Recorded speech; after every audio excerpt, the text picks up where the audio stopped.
on some of the threads, forgive the pun, and weave them together a little bit into a bit of a story around manufacturing. So, I mean, maybe to start off, I mean, what do we mean by manufacturing? And it seems like an obvious question, but maybe one that we ought to just level ourselves in. And there are many, many definitions, but one that I like is it's the process of adding value. And so if I think about the clothing and textile industry, it is the various processes that we'll go through from the fiber all the way through to the garments that we're all wearing today. And if you can think about that, there are probably numerous hands that will touch that process. I think we've seen a few videos today, the mohair video, the cotton video, the textile video from Nigeria, that just shows the very, very many hands that you have in the process of turning fiber into garment. And you know, one of the reasons that I'm very focused on manufacturing, and maybe just a shameless plug for me and my organization, I do represent the Localization Support Fund. We're a non-profit organization, a public benefit organization that tries to support manufacturing in South Africa. And we do so by lining up role players, by commissioning research, by deploying technical resources. We do this all in the name of manufacturing. And we do this because manufacturing is an engine for the economy. You know, for every one manufacturing job that you create 4 other jobs throughout the economy. It has the highest jobs multiplier of any of the sectors, certainly in South Africa, and I believe that would be true for much of the African continent. So we want to focus on manufacture because of that opportunity to crowd in jobs, not just through manufacturing value chains, but in the agricultural value chain, through ancillary services. It's incredibly important. There's a huge opportunity. We import a lot of textiles and clothing into the African continent, about $30 billion last year. That's incredible. We have a lot of the raw materials, as you've just heard. We all consume a lot of garments and textiles, but there are clearly gaps along the way that we need to try and plug. And so the question is, how do we do that in an effective way? So before I just hand over to my panelists, I guess the other thing I do want to say is that I think we're all aware that the clothing and textile industry is one which does impact on the environment, if you will, both through carbon footprint, through water use. In very many ways, we are eroding what climate scientists call that safe operating space for humanity. And so I think as we look at ways of bringing manufacturing to the African continent, we want to do so in a way that is environmentally sustainable so that we can achieve many of our policy objectives, not just job creation, not just the creation of fantastic fashionable items for ourselves, but also in a way that we can do so sustainably. So let me hand over to my panel, maybe just very briefly to introduce themselves and their journeys. I've got real manufacturers who spend much of their waking hours trying to resolve the problems of manufacturing. So maybe starting with you, Imraan, and maybe I'll give you my mic. In just 30 seconds, very briefly, who you are and your manufacturing journey, and then we can get into the questions. Thank you very much, Irshaad. Hi, everybody. My name is Imraan. I am the CEO of Imraan Textiles. We are a producer of woven fabrics based in KZN. I'm also the president of the Textile Federation, vice chairperson of the KZN Clothing and Textile Cluster, and a member of the master plan PMO committee. Hello everyone again. I'm Lilitha Mahlati, CEO of Ibili Group. We were in the session earlier. I did introduce myself, but I think quickly just to just to kind of understand a little bit of why we do what we why we've done what we've done and gone on this path was really all the opportunity that we have as an African continent and as South Africa in the textile space. And for us, it's really come from so much research and just passion, deep passion.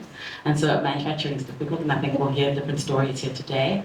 But for us, how it manifests is in 2 different industries: in the wool processing industry, and then as well as in the denim garment manufacturing industry. Good afternoon, everyone. My name is Courtney Barnes. I'm the Chief Facilitator of the Cape Clothing and Textile Cluster. It's a public-private partnership with over 100 members from some of the largest publicly listed retailers on the continent, all the way through to micro enterprises. And we're all part of that cluster for a single mission, which is to build global competitiveness here in the Western Cape. And sustainability, therefore, plays a huge part of our competitiveness journey as we try to create more value back here in the Western Cape. My name is Dax Holding. I run a family business. We are textile weavers, homeware, natural fibre homeware textiles. We weave on old looms coming back from 1890s all the way to modern day equipment. And yeah, that's me. Fantastic. Well, thank you so much. And like I say, we've got people resolving these problems. And what I really like is as well, we've got manufacturers where it's generational as well. So maybe, Lilitha, if I can start with you and maybe around a theme, because what I'm really interested in is what does a greener future look like for textile manufacturing in Africa, and how can we build this competitive industry? So maybe within your experiences, I mean, what do you see the key drivers, and maybe what are some of the advantages that you think Africa can leverage in this journey? I think if you look at just all the conversations we've been having today and all the other days, is that this continent, across various different ways, animal-based, plant-based, whatever it may be, has always been the answer to this green, idea of a green future for textiles. The world just went on a whole other different way and is kind of coming back to be like, oh, you guys know what you're doing, So that's really kind of the way I see it. The way, is that very much, especially in the space where I'm dealing with farmers, these are, again, ways in which that the farmers, if you just think of from a communal farmer perspective, the way in which they tend to their sheep, the grazing nature, and the soil bases and all the things that they use are typically very natural and green. If you think of wool in particular, or cashmere, or those are green, very green, and everyone knows it with all the different properties.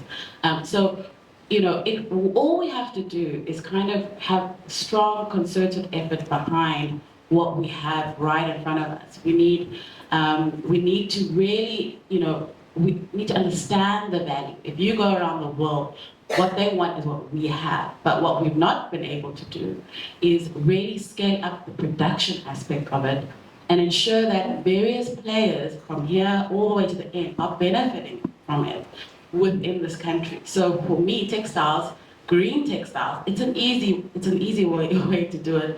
We have the benefit of also new technologies that we can apply to these sort of ancient practices, or just ways of doing things, and just by the timing that we find ourselves in the whole world in terms of textiles, this is really the best time to accelerate the efforts for the continent and accelerate the efforts for manufacturers and all players in the value chain.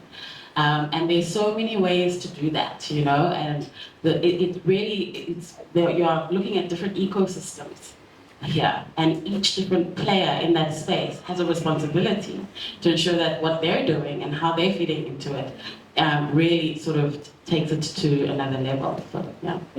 Thanks so much, Lilitha. I think you raise a lot of interesting points, and hopefully over the context over this conversation, we can dig into the how. Like, how do we actually align those forces? Dax, if I can turn to you next. How do you see this question? Your business, as I understand it, sustainability is a core part of its brand value. How have you walked this journey in terms of thinking through manufacturing, trying to scale that, but doing it in a sustainable way?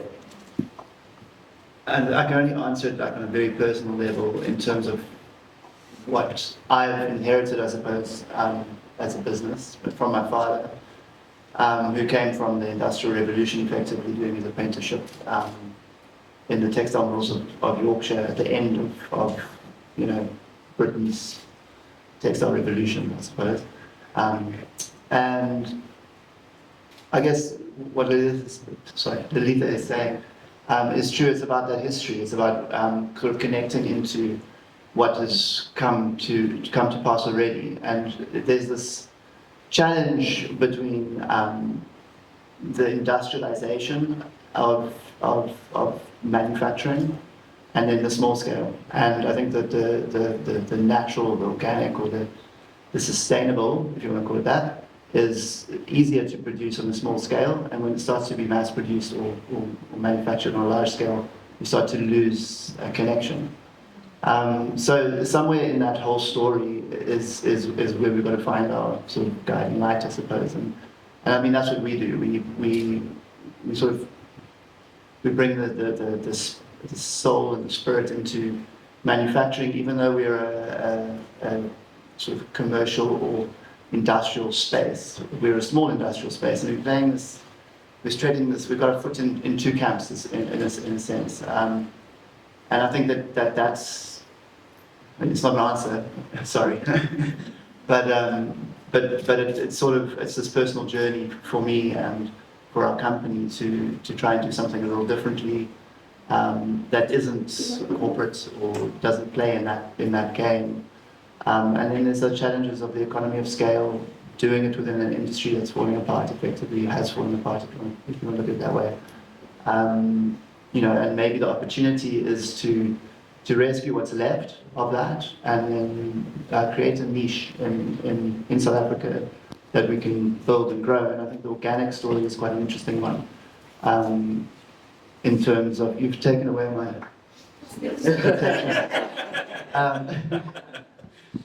because, you know, there are farmers out there who are growing cotton in a non-industrial way, and if we can, you know, shape that or leverage that in such a way that we can create a niche market in cotton, let's call it, to start with, then, you know, that's an opportunity. I mean, doing it differently, I think, is incredibly important. I mean, if we keep doing it the same way, we're going to end up with the same situation prevailing into the next generation. So it's really interesting to kind of hear the way in which you are trying to do it differently. Imraan, if I can turn to you next. I mean, maybe in the context of your own business and where you guys are in your journey, I mean, how do you see local manufacturing being able to compete in both terms of sustainability, but also cost? Because these things they don't come for free. If I look at where we began our journey and the whole concept of clustering, and we probably started about 15 odd years ago with the idea of shared learning. Courtney is a pro in this, she'll tell you more about it, but I'll just tell you, you know, essentially what our story was about. And the nice thing about getting into a room with people and talking to them, you realize that all these people in the room have exactly the same problem. And that actually made you feel like you were part of a community and you weren't alone. And when we went through that whole process, I mean, what was introduced to us at the time was the principles of lean, world-class best practice, and essentially how people around the world produced textiles, clothing, footwear, leather in the best possible way, with the lowest possible cost. And these people essentially overcame the same kind of issues that we were having here. So what we deemed to be almost impossible started to become possible for us just through the process of shared learning. For example, you know, we believed that we needed to carry a certain amount of inventory, and our stock turnovers were quite low, and that's just the way that manufacturing was done. Until we learned about just-in-time and how you could essentially manage that process a lot better with a lot less cash, and thus reducing your cost, and many things like that. When we first began, the moderator put it to us that, look, what do you understand as an intervention? And when we sat there 15 odd years ago, one of our colleagues actually had the guts to say it, but we were all thinking but didn't have the guts. And he said an intervention is what you need when your wife catches you with your girlfriend. So he says, no, let me qualify the question by saying is, what does intervention mean in your sector, clothing and textiles? And that's where that entire thing began. So we came from that to essentially where we are now. And yes, of course, all of this does come with a cost. But through that process of learning how to reduce waste, increase efficiencies, with shared learning and other such methodology, of course, we reduce cost and it makes us more competitive and relevant. Thanks. Maybe picking up then in the roles that you play, which are very interesting because it is about trying to find the opportunities across the sector. I mean, where do you see the opportunity for Africa to leapfrog in sustainable production of textiles rather than just sort of simply retrofitting legacy models? Look, if it was easy, it would have already happened. So I think it's worth acknowledging that this is a difficult challenge that we face as a collective. And I think, though, in response, there's two elements. The one, we can't ignore the basics. Electricity and water are, particularly water in this country, is a scarce resource and has a cost. Not necessarily in Cape Town, but in KZN, which is one of the hubs of clothing manufacturing in the country. Electricity's gone up by 62% since 2021. Water cost 65%. And 1/3 of all water that leaves a dam in KZN does not make it to the taps because of water leakage, because of poor infrastructure. So you spoke about collaboration. We need to work with our public sector partners. I hope there's maybe some in the room, but if not, how do we engage with them to get back to basics on infrastructure? Not just from a cost perspective, but there's serious implications on our environment. Cost sharing on water treatment facilities. You spoke about best practice. If you wanted to open up a factory, a world-class dyeing and finishing house in Turkey, the municipalities there will pay for the water processing and waste processing for them. In South Africa, firm has to pay for that themselves. So firstly, if you're wanting to talk about economic inclusion, good luck. Who has the 50+ million rand to invest in that processing? Very few people. So it's not necessarily a transformative approach. The government won't co-fund you on that. But then you look elsewhere. And therefore means that either companies don't put in the proper infrastructure. They do, in some cases we know that there's a dumping into the rivers, particularly up in the inland of KZN. Or they can't afford the best technology, which we know exists. I mean, go to Turkey, go to China. Yes, there's many issues there, but there's some incredible technology being used in China. Go look what's happening in India as well. The technology exists, we need to bring it here, but we can't put that on the firm themselves to fund what is effectively public good. So for me, that's an area I think to look at. So there's the basics, and then there's the advanced things. And there's some really exciting work being done in the country around particularly denim. Denim we know is a very water-hungry product. But beyond that as well, and I think there's, in terms of the innovation and the collaboration, a manufacturer, it's very difficult for them to do that by themselves. You need to take direction from the market, and I think there's a really big role for retail to step up as leaders in the value chain, to set the standards, give the guidance, and innovate together. And that's really what clustering is fundamentally about. Come together, solve problems together, and hopefully share cost to make a more effective solution. Thanks for that, Courtney. If it was easy, it would be done. But often people think it's impossible until it's done, to borrow from a former president of ours. So maybe let's pick up on that. I mean, let's see, and what are the practical implementable steps that we can use to localize manufacturing value chains and particularly green value chains? Imraan, I'll turn to you first. I mean, where do you see the challenges in local manufacturing and decarbonization? Maybe picking up on some of what's been said up until now. I think Courtney has picked on some of the issues, and of course, one of the biggest hurdles essentially for us in the manufacturing sector is funding. Go back to the mid-80s, and when we had industrial parks that actually serviced textile, clothing, footwear operations, and one of those things that Courtney mentioned was, for example, the treatment of effluent water and effluent in general. And if you look at an area like Hammersdale, that probably had about 40,000 people producing clothing, textiles in probably 2 or 3 square kilometers, where they're a center of excellence, they actually had shared infrastructure. So a single or 2 effluent plants serviced all of those factories. Now, like Courtney mentioned, if you were to do that today, the cost of servicing the effluent would be more than the cost of actually, the entire capital project in itself. And it's not only the question of basically putting up the effluent plant is also the cost of running all of that. So if you share that cost, then it makes it practical. So those are the kind of challenges that we actually have. So if you look at the countries that actually do it well, so they have these industrial parks with sort of shared infrastructure. I mean, we did a study tour in Turkey to the Hugo Boss factory.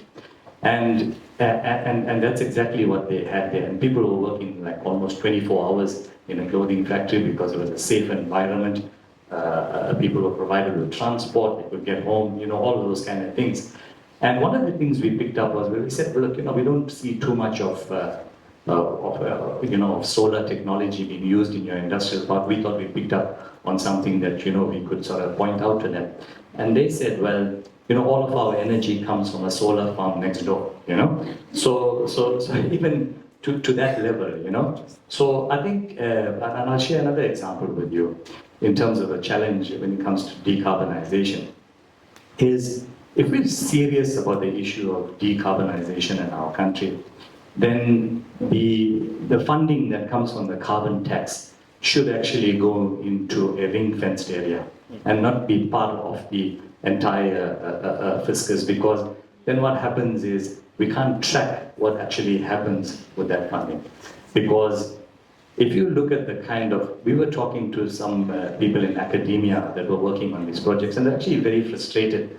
They were frustrated because the strategies that they were talking about or trying to put into implementation was extremely difficult because they couldn't access the funding and the resources that they needed to actually do that. Another example, a practical example, is the Toyota factory that's based in Durban. They were trying to launch a wheeling project, essentially transferring solar power from the region into their factory to meet their carbon credits. And this entire project was put onto hold because of inefficiencies within the eThekwini municipality. So that should actually be a national issue. We should unlock that much more easily than we currently do, instead of placing all of this bureaucracy and frustration in front of our decarbonization needs. Thanks. Thanks, Imraan.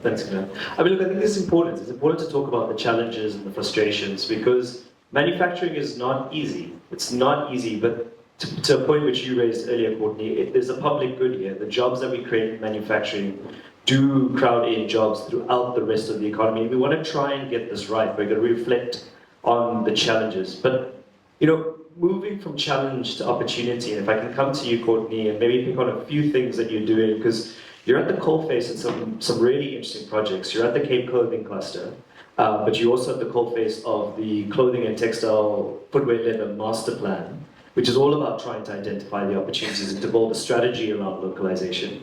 And again, a shameless plug for our organization and the work that we're doing. We're also doing a project together on trying to identify where the local manufacturing opportunities are, certainly in the South African economy. Get coal out of clothing. I mean, that's another area that we could be focusing on in terms of low-hanging fruit. What's happening at a policy level? We need to start building sustainability financing into the funding mechanism. So the Industrial Development Corporation, IDC, has a large program called the CTFL Growth Program. Up until 2 years ago, they weren't funding renewable energy as part of the capex. That had to be adjusted and the policy was revised. But how do we keep doing that? When we talk about the business cases for high potential localization products like t-shirts and denim, and when we see significant demand, and we've been told by retailers that they would be open to sourcing more of those products from South Africa, how do we build sustainability into the business case, whether it be on brownfields or greenfields production? But to make that happen, we have to leverage talent. And I think in this room, probably because you're all in sustainability, it feels like everyone knows about this. I can't explain to you how little people know about this topic. What is carbon? How do you measure it? It's so abstract. We need to be the opportunity for education and development. We barely touch the surface broadly. And then giving people the tools to actually do the measurement, etc. as well, I think needs to happen. So there's a lot of opportunities, and some of them aren't difficult, which is frustrating and why it hasn't happened. But it doesn't mean we shouldn't push for them. Dax, I'm going to turn to you. So, I mean, Courtney's kind of sketched it at a high level. There are opportunities. Doesn't seem like at a macro level we tackling them, but at your level, I mean, it certainly seems like you've gone after a good few opportunities. I mean, how have you identified the opportunities, and what have you actually done? Do you think, what's the secret sauce of the way you've done it differently to realize some of those? I might say something a little contentious now. Manufacturing is a form of alchemy. You're taking something and you're turning it into something else. And it's fantastic and it's amazing. And we've lost touch with that. Most people don't understand the process. And the retailers have taken all the power. And we as manufacturers have become price takers. We don't dictate the terms of how we do business any longer. And brands and branding has become so prolific, it's stopped being about making something. It's about the story, and it's about this and it's that. And I'm highly cynical about it. Even though I've built my business on it, or we have built our business on it. So I think there's an opportunity there. I don't really know what it is. But what we've done is we've said no. And we don't do business. And we're small enough that we can do it. And we've taken and we've built relationships, I guess, with our clients and with our customers. So we sell. So we're vertically integrated from weaving up, right? We do our own marketing, all our own sales. Very independent on that level. And when we do business with retailers, corporate retailers specifically, we're very careful about the terms of business. We had a agent really who's selling for us into some of the corporates in the United States come and discuss terms with us, 60-day terms on delivery, sea freight. So that's what, 3-4 months we have to front it. We have to finance that work, that business. And I said to them, look, we'll do 30 days on delivery, 50% deposit down, because once the goods have left, I can't get my money from you if you decide not to pay. And they said, well, yeah, we'll do that, but we want to put a 5% surcharge on that. So I said to them, well, I knew why. It's because we need to pay for their financing fees. So there's another gripe. The bankers have got too much power. And I said to them, so what, you want me to pay for your running costs of your business? Doesn't work for me, sorry, not doing it. Now we're luckily in a position where we can dictate that, and I'm going to hold on to that position for as long as I can. Absolutely. I mean, Lilitha, same question to you. I mean, what has been your secret sauce of how you've done it and the step by step? And we were talking earlier, I know you said it's been incremental and generational at that as well. I'd love to hear that story. So I think, I've not done it because I'm still doing it, and every day there's a whole new challenge. Manufacturing is really not for the faint-hearted. But I think I have also a very unique perspective in that we've set up a business in the rural area, and then we've also set up a business right here in LCs. And so just looking at the different challenges that we faced across those different businesses, but also the different opportunities that we faced as well, has been quite interesting. So on the denim side, we went into it. Obviously, before you get into it, you need to really prove the case. And one of the key things was around the wash plant and how sort of the old technologies in washing in denim, well, basically aging or whatever the case may be. And this was a really great way to sort of introduce the new technologies that exist. So we have a genealogia plant, and what they do, or what our machines are capable of doing, is reducing the water usage by 95% in the washing of denim, and also ensuring that the chemicals that are used in that process are also just, a lot more environmentally friendly. But it also then becomes cost friendly, and so that's been quite important. And while we set up in the urban space, a lot of people will get the question is that we had to then chase the skills. Right? When it comes to CMT, you have to chase the skills, especially when you're starting. And in the case of fashion garments, a lot of them are centered around the metro area. Now, that doesn't always match up with, so we have regulations and laws and things like that that that safeguard labor and the amount that people are made to earn as skilled technicians, which we fully support. But as a new business, you are really contending with trying to meet all these requirements that are, put in a regulation perspective. So there is a lot of work needed to be done to really protect a business like ours that is starting up, and find ways to have more incentive for more people to come into that space. Solve for the issue around labor, because we don't want to have that as a problem, such that you are creating an environment for manufacturers to thrive. So we've got a really good thing going.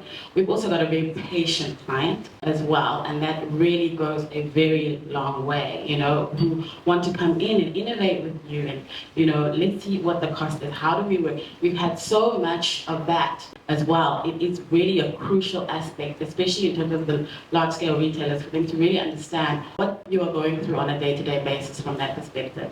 And then I sort of compare that to the rural space, where we've had so many different service delivery issues, as you can imagine. And, we then had to sort of really sort of tackle them one by one, borehole and boilers that are, using all sorts of things and generators, etc., in a space where all of that is very difficult. But what we're seeing is that there is a big shift back to rural because of just the sheer cost of producing in the urban space. And, we're seeing that there's a large future in terms of, going into the rural space, but that will take time, right? Because the skills I've run to find here, I need to then ensure that they're being built in those spaces, and then a huge focus on the sustainable way of doing business in those areas as well. And so just going on to what Courtney was saying, there really needs to be a lot more around the environment for manufacturers and enabling them to thrive as manufacturers, because I'm facing a lot of issues that I really should not be facing as a person who's gone and taken their money to start a business. And also in a place where you're seeing a sheer demand for the good, but the supply, and the process of is just has so many, things that mountains you have to climb, and it just really doesn't make sense. So, because, as I said in the beginning, we have all the tools, we have all the things, that are there to put it all together. We've got new skills as well that is being built. For instance, these genealogy machines, you don't really have to come from a washing background with all the skills. There's new tools, new ways of doing things. So this is really a great, way for us to sort of revolutionize the industry. But there are too many barriers at the moment that we need to really look at ourselves as a country, the environment that we're working in, and around funding and who is supposed to fund what, if I'm doing a wool processing plant, why do I have to go and physically go and find all the wool, what are the programs in place to ensure that wool's coming to our plant in a way that empowers and uplifts the farmers who I am building an off-take for, So yeah, I think more than the work of actually manufacturing, I'm lobbying, You have to go out and meet these people and ensure that they understand what kind of incentives and what kinds of things you need you to create a sustainable space. This is really just the beginning. There's so much opportunity. We just need a lot more collaboration and concerted effort towards the right way of doing it. Yeah, from your lips to God's ears. And that's really to think forward, because I think we've spoken a lot about the challenges, and I think rightfully so, because there are many, and it's not an easy journey and not for the faint-hearted. But let's put our problem-solving hats on, and let's imagine that the four of you have all been appointed to the President's Industrial Policy think tank, and you have fair rein now to advise him, or her, as the case might be, on what we need to put in place. So Courtney, let me turn to you, and maybe skills. There's a lot of skills that are needed, but there's certainly a lot of skills that are there. Now, I was looking at the stats last night, and if I rewind the clock, 25 years ago, we had a textile industry that was 3 times bigger than what it is right now, which to me means there's a lot of dormant skills out there that can be leveraged. What are your thoughts around how we can bring that into industry in South Africa and thinking broadly across the continent? If I had that dream role, I think three requests. First, on skills, we have an environment in this country where you can graduate with a degree in garment technology and have never walked into a clothing factory. We need to get our learners from 18 onwards to actually see the industry and inspire them. And that's not just people who get the technical garment manufacturing qualifications. It's our chemical engineers, it's our electrical engineers, it's mechanics. How do we bring them closer to manufacturing, get them excited that this is a sector where they can have a real career and a profession? And so that's a curriculum change, the female one. Can I add a second one? I would advise the president that he needs to start engaging with all other African countries to collectively solve our second-hand goods problem. I think as a continent, we're a dumping ground. In South Africa, we're not allowed second-hand goods, but our brothers and sisters in West Africa are being drowned by second-hand goods, and we need a collective position and a ban, and figuring out how we then take that second-hand product and then turn it into something better, but not drown our own market, which then totally disincentivizes investment and growth in the industry. Amen. That's my two. Thank you. Imraan, if I can turn to you, I mean, what would be some of your advice to those that be on how we can address these challenges around particularly how we can improve competitiveness in the broader business case for manufacturing? I think that, obviously, you touch on the issue of skills, so that, Courtney, I think that is a huge opportunity. We do have dominant skills and so forth. Just to give you an example, while we might have lost so much of the critical mass that we have since the mid-80s, I was very pleasantly surprised to see the Durban Institute of Technology, the Textile Science Division, actually full of students. They were fully booked. And that was very interesting for me to see, and that young people actually believe that there is an opportunity for them. It may not necessarily be around huge corporate-based factories and so forth. It's more along the lines of small business and so forth. And it's also interesting to see that textile technology students and so forth are basically going into the retail space as well. So to me, it doesn't matter where people get employed. I think this is where the opportunity essentially comes from. So skill development, definitely a very important one for me. The other thing is basically, if you look at using the idea of shared resources and the way countries that do this well, the kind of infrastructure that they actually have. So centers of excellence, SEZs and so forth, that would be the kind of thing that I would really push for. And Courtney, you have the Textile Federation, by the way, to thank you in South Africa for keeping second-hand goods out. So you're welcome. Lilitha, if I can turn to you, particularly interested, how do we fix the access to capital problem? What could we do? I mean, what have been some of your learnings, experiences, and if you could redo it, what would you do? I think what I've learned the most is that having the money in the bank account is not it alone. It's really a combination of things. So I mean, when I go back to saying things like incentives, giving, opening and creating environments for us to thrive, whether it be from a tax perspective or, a shared costing model around labor or whatever the case may be. But in general, especially if you then go and look at, the very primary side, and a lot of work needed there. You need a blended model in terms of finance. You need to incorporate, the different types of funding as cheap as possible. And to do it, and it needs to be a combination of government money. There's a lot of sort of, ESG-focused type of money that you'll find that there's a lot of money going around, actually. It just needs to be targeted in the right way to unlock, things within the value chain in the best way or form. Because I think a lot of the time people come to me, and I come from the investment background. I used to be in the investment bank in my previous life. And it's, so I know how to raise money. That's not my problem. It's just, I think we really need to look at the fact that, yes, of course, we need money, and yes, we need more access to capital, but I think the conversation really needs to broaden around, what else and other ways in which we need to create value for any new startup or business, because it is quite lonely. There's not a lot of us there, and so we need more. We need more to come through, whether it be with the growth in my business or anyone else's, but also just this industry needs to really just grow. I mean, there's still closing down of textiles factories as we speak. So, I mean, it means we're getting something really, really wrong, and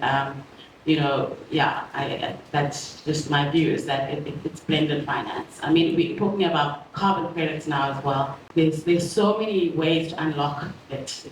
We just need to sort of package it well and focus to certain areas to unlock that value. Thanks, Lisa. Dax, I mean, you said earlier it's about doing things different, but obviously doing things differently requires the space for trial, for error, for play, for innovation. I mean, how would you think you can create that space for business model innovation? How have you done it for yourself? How would you advise others to try and do it for them? What can we do from a policy space if you think about it? Innovation. I mean, we're not innovating really. We're just tapping into what's been done so well in the past. And yes, there's lots of great technology, but I don't think personally we need it in what we're doing, weaving with natural fibre. My bookshelf in my office is got books from the 1800s that tell me all about cotton and linen. I can go onto ChatGPT. It's quicker and easier to find the information. Whether it's true or not is another question. In terms of innovation, it's not really very important to me. I think emphasis on less rather than more quality is really important. I think that's really where the sustainability conversation for me goes. It's not around patting ourselves on the back for the little story that we created. It's about educating the consumer around the process, getting them to respect the product again, what they're using, how they use it, where they're getting it from. It's a bit like telling a story with some integrity. I think the sustainability sector is losing the game, especially when you look at these big retailers like Temu or someone like that. How does that happen? So I think the honest dialogue is very important around, and I think the manufacturers are well positioned to tell that story. One piece of advice to anyone coming up trying to get into manufacturing, Dax, starting with you. Stay connected to the passion and the raw material and the fibre and the process. You're not in this alone. There are organizations and clusters here to support you, whether it be the Cape or KZN Clothing Clusters, Textile Federation, one of the many employer associations. You don't have to walk this journey alone. And there's a community who wants to engage with you and help you grow. I would say, create very strong relationships in terms of supply and then in terms of where your product is going to. I mean, we've survived it's our 10th year because of just how patient our clients have been for both businesses. I think in terms of obviously the supply aspect as well, but I would say create a strong community or create strong stakeholders who are really pushing you forward. For me, it's manufacturing in general is not easy, but anything worth doing is not easy. So keep at it and stay strong. Thanks. My 30 seconds is it's labor of love, it's passion. So, it's passion, keep going, don't think too far term, don't think too long term, one problem at a time, and just keep trying to unlock the next thing and the next thing and the next thing. Round of applause, please, for Irshaad, Imraan, Lilitha, Courtney, and Dax for a fantastic conversation. Thank you very much.